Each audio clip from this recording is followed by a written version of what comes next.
नमस्कार दोस्तों, आपके अपने YouTube चैनल LCM ऑनलाइन में स्वागत है। दोस्तों, आज की हम करंट की क्लास की शुरुआत करते हैं। आज का हमारा पहला प्रश्न है, हाल ही में किस राज्य की पुलिस की महिला सुरक्षा विंग द्वारा साइबर अभियान की शुरुआत की गई है? तो दोस्तों, तेलंगाना की महिला सुरक्षा विंग द्वारा साइबर अभियान की शुरुआत की गई है। अगर हम बात करें साइबर अभियान की, तो ये जो साइबर अभियान है, पुलिस की महिला सुरक्षा विंग, कानूनी सहायता केंद्र व सिम्बायोसिस लॉ स्कूल हैदराबाद के सहयोग से चलाया गया है। दोस्तों, यदि आपसे एग्जाम में प्रश्न पूछे कि हाल ही में किस राज्य की पुलिस की महिला सुरक्षा विंग द्वारा साइबर अभियान की शुरुआत की गई है, तो ये साइबर अभियान की शुरुआत कहाँ की सरकार के द्वारा किया गया है, किसके द्वारा किया गया है? तेलंगाना की महिला सुरक्षा विंग द्वारा शुरू किया गया है। तो दोस्तों, अगर हम आगे कुछ इससे महत्वपूर्ण पॉइंट की बात करें तो देख रहे हैं आपके सामने यहाँ पर दिखाई दे रहा है स्क्रीन पर, इस अभियान का लक्ष्य बच्चों और महिलाओं के खिलाफ होने वाले ऑनलाइन अपराध से निपटना है। यानी ऑनलाइन अपराध से निपटने के लिए इस साइबर अभियान की शुरुआत की गई है। यह एक वर्चुअली अभियान है जो 1 महीने तक चलेगा। तो दोस्तों, आइए चलते हैं, हम थोड़ा सा बात करेंगे तेलंगाना की। तो तेलंगाना का गठन 2 जून 2014 को हुआ था। तेलंगाना का गठन कब हुआ था दोस्तों? तो तेलंगाना का गठन 2 जून 2014 को, यानी तेलंगाना 2 जून 2014 को आंध्र प्रदेश से अलग होकर भारत का एक राज्य बना था। वर्तमान में तेलंगाना के राज्यपाल तमिलिसाई सौंदरराजन है, जो 2019 में नियुक्त की गई हैं। तो जो ये तमिलिसाई सौंदरराजन है, कहाँ की राज्यपाल हैं? तेलंगाना की राज्यपाल हैं। यदि आपसे प्रश्न पूछे वर्तमान में तेलंगाना की राज्यपाल कौन है, तो तमिलिसाई सौंदरराजन तेलंगाना की राज्यपाल हैं। तेलंगाना की मुख्यमंत्री कौन है? तो तेलंगाना के मुख्यमंत्री चंद्रशेखर राव हैं। जबकि तेलंगाना का विधानमंडल जो है वो द्विसदनीय है। तेलंगाना का विधानमंडल कैसा है? द्विसदनीय है। तेलंगाना के विधान परिषद की सीटों की संख्या 46 है, जबकि विधानसभा की सीटों की संख्या 119 है। अगर बात करें भारतीय संसद में कितने सीटें भेजता है तेलंगाना, तो तेलंगाना राज्यसभा में 7 सीटें, तेलंगाना राज्यसभा में 7 सीटें और लोकसभा में 17 सीटें भेजता है। यानी कि तेलंगाना के लोकसभा की सीटों की संख्या 17 एवं राज्यसभा की सीटों की संख्या 7 है। तो दोस्तों, आइए चलते हैं, कुछ और महत्वपूर्ण पॉइंट होंगे तेलंगाना से, उनको हम देख लेते हैं। अगर हम बात करें तेलंगाना की, तो आपको तेलंगाना दिख रहा होगा यहाँ पर। तेलंगाना भारत का एक लैंड लॉक्ड राज्य है, यानी कि यह समुद्री सीमा से लगा हुआ राज्य नहीं है। और तेलंगाना, देखिए, ये तेलंगाना और तेलंगाना की राजधानी कहाँ है? हैदराबाद। तेलंगाना की राजधानी हैदराबाद। और यहाँ से हम देख लेंगे कि तेलंगाना कितने राज्यों को स्पर्श करता है या कितने राज्यों की सीमा बनाता है। तो तेलंगाना के साथ लगने वाला राज्य कौन सा? आंध्र प्रदेश। आंध्र प्रदेश के बाद यहाँ पर कर्नाटक, कर्नाटक के बाद महाराष्ट्र, महाराष्ट्र के बाद छत्तीसगढ़, छत्तीसगढ़ के बाद उड़ीसा। यानी 5 राज्य तेलंगाना की सीमा से लगे हुए हैं। और आंध्र प्रदेश से अलग होकर एक राज्य बना था तेलंगाना। और तेलंगाना का गठन कब हुआ था? तेलंगाना का गठन हुआ था 2 जून 2014 को। तो दोस्तों, आइए चलते हैं हम अपने अगले प्रश्न के तरफ। हमारा अगला प्रश्न है, हाल ही में जारी अमेरिका स्थित संपत्ति सलाहकार कस्मैन एंड वेकफील्ड द्वारा जारी की गई वैश्विक विनिर्माण जोखिम सूचकांक रिपोर्ट में भारत का स्थान कौन सा रहा? तो ये वैश्विक विनिर्माण जोखिम सूचकांक रिपोर्ट में भारत का स्थान कौन सा रहा? तो भारत इसमें तीसरे नंबर पर है। यानी भारत का स्थान कौन सा रहा? भारत का स्थान तीसरा था। दोस्तों, अगर आपसे यहाँ से प्रश्न पूछ ले कि वैश्विक विनिर्माण जोखिम सूचकांक रिपोर्ट कौन जारी करता है, तो कस्मैन एंड वेकफील्ड के द्वारा जारी किया जाता है। तो दोस्तों, कुछ महत्वपूर्ण पॉइंट हैं, उनको हम देख लेते हैं। देखिए, यहाँ पे हम वार्षिक रिपोर्ट में यूरोप, अमेरिका और एशिया प्रशांत में 48 देशों के बीच वैश्विक विनिर्माण के लिए सबसे उपयुक्त स्थानों को रैंक प्रदान की गई है। यानी इसमें कुल कितने देश? 48 देश हैं। अब भारत वर्ष 2020 की रिपोर्ट के अनुसार शीर्ष 3 गंतव्यों में शामिल हो गया है और यह लागत प्रतिस्पर्धात्मक और परिचालन परिस्थितियों के लिहाज से वैश्विक विनिर्माण गतिविधियों का उभरता हुआ केंद्र माना जा रहा है।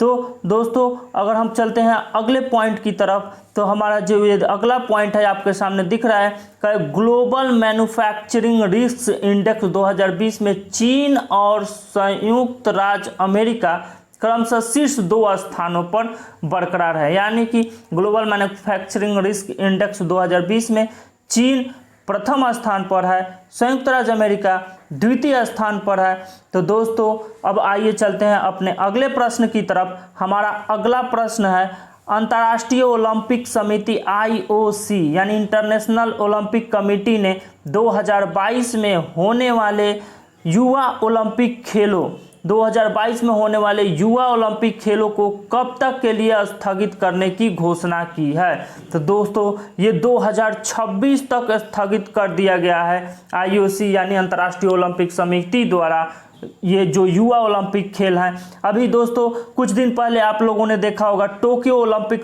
2020 को भी स्थगित कर दिया गया था और टोक्यो ओलंपिक 2020 जापान की राजधानी टोक्यो में होने वाली थी, जिसे स्थगित कर दिया गया था और बढ़ा दिया गया था। तो दोस्तों इससे कुछ महत्वपूर्ण प्रश्न होंगे, हम उनको देख लेते हैं। तो देखते हैं, अगर हम कहें अंतर्राष्ट्रीय समिति ओलंपिक समिति और जो IOC था, तो ये मेजबान सेनेगल ने 2022 में होने वाले युवा ओलंपिक खेलों को 2026 तक के लिए स्थगित करने की घोषणा की है। तो इसका मेजबान कौन था? मेजबान था सेनेगल और सेनेगल की राजधानी है डकार।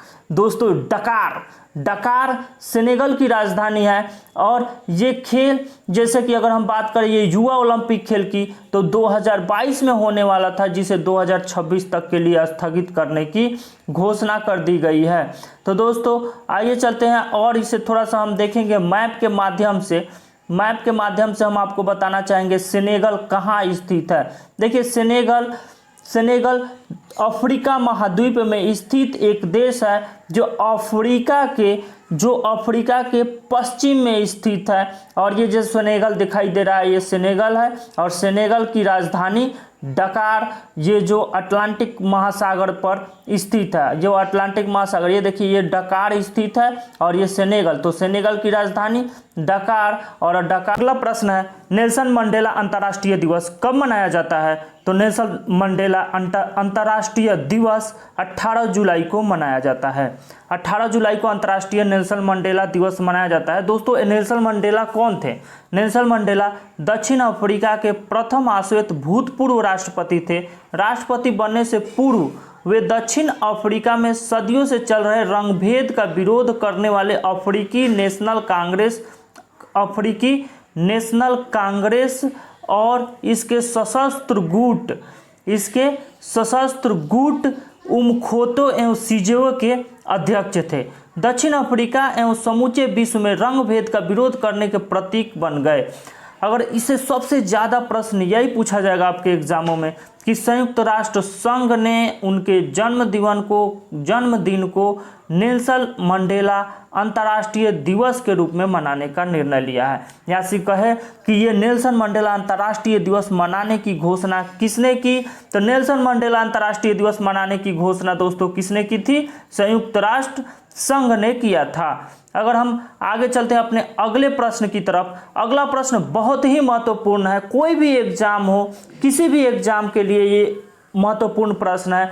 आपसे प्रश्न पूछे भारत ने साइबर खतरों से निपटने के लिए किस देश के साथ समझौता किया है? तो दोस्तों साइबर खतरों से निपटने के लिए इजराइल के साथ अभी हाल ही में समझौता किया गया है। दोस्तों इजराइल के साथ अभी हाल ही में समझौता किया गया है साइबर खतरों से निपटने के लिए। तो अगर हम बात करें इजराइल की, तो इजराइल की राजधानी यरूशलेम है। इजराइल की राजधानी कहाँ है? यरूशलेम है। और भारत और इजराइल के बीच साइबर खतरों से निपटने के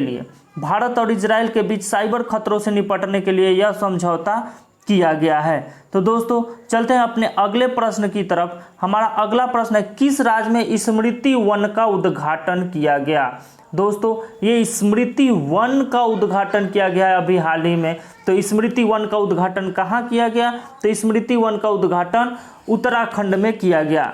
तो स्मृति वन का उद्घाटन उत्तराखंड राज्य में किया गया है। अगर हम बात करें उत्तराखंड की, तो उत्तराखंड राज्य का गठन 9 नवंबर 2000 को हुआ था। यानी उत्तराखंड उत्तर प्रदेश से 9 नवंबर 2000 को अलग होकर एक राज्य बना था। इसकी राजधानी देहरादून है।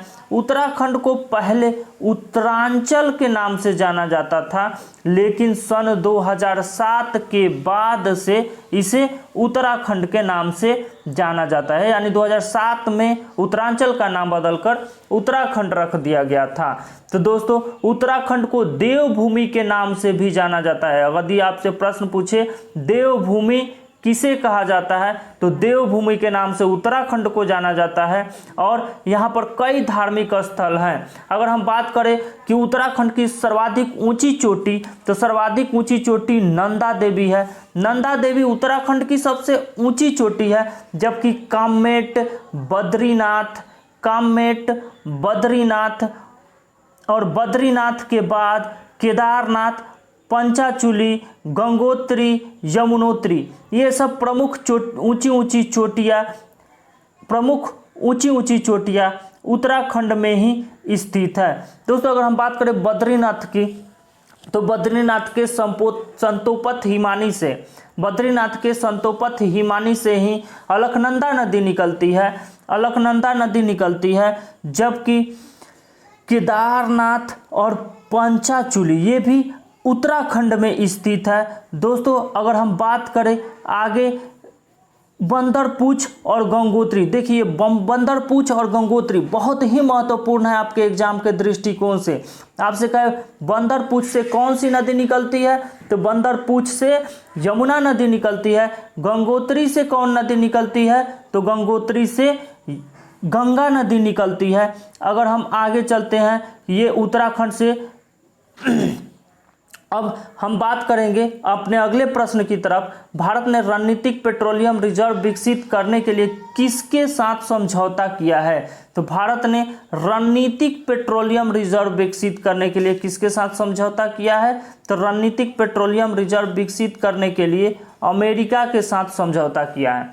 दोस्तों ये जो रणनीतिक पेट्रोलियम रिजर्व है, ये रणनीतिक पेट्रोलियम रिजर्व ये क्या है? तो इस समय आप लोग सुन रहे होंगे न्यूज़ में कि तेल के दाम काफ़ी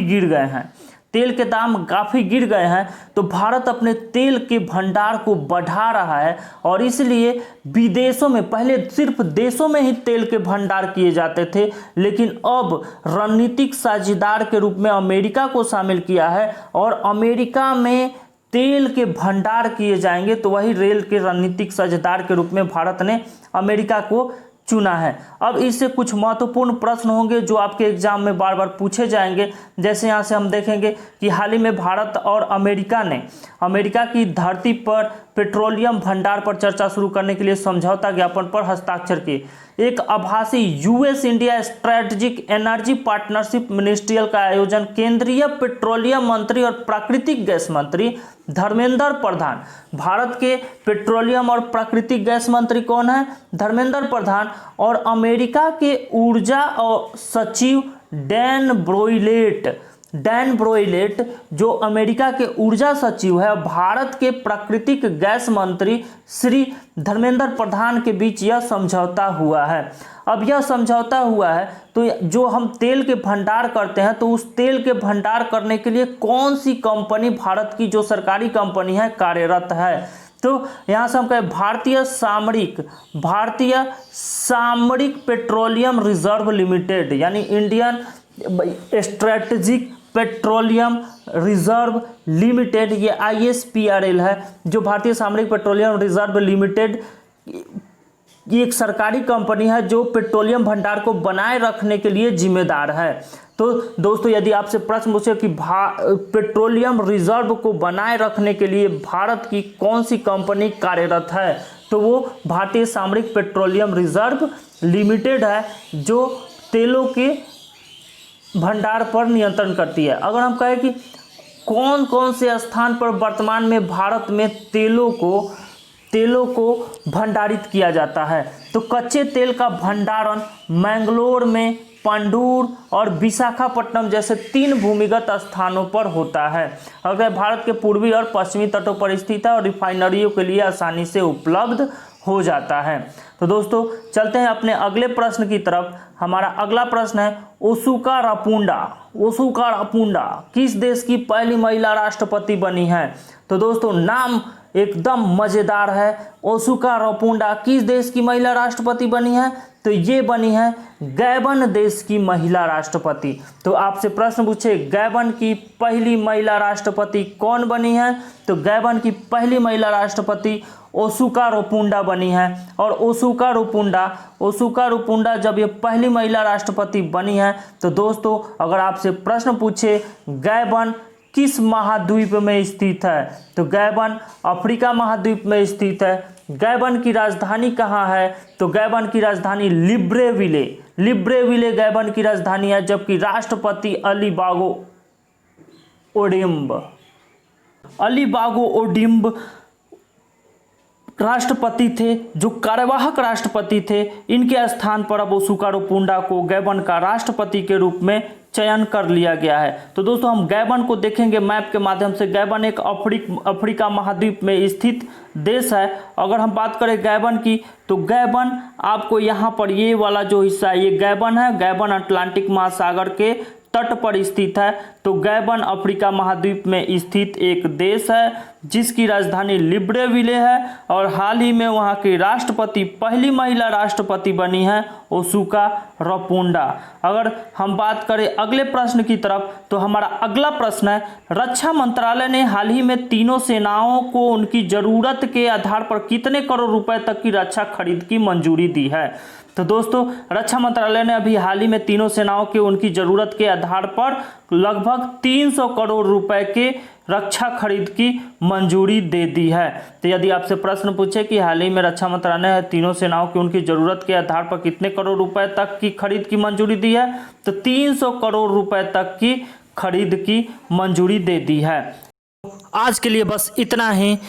तब तक के लिए धन्यवाद। यदि वीडियो अच्छा लगे तो लाइक करें, चैनल को सब्सक्राइब करें और तो दोस्तों में शेयर कर दें ताकि सबको लाभ मिले। जय हिंद, जय भारत।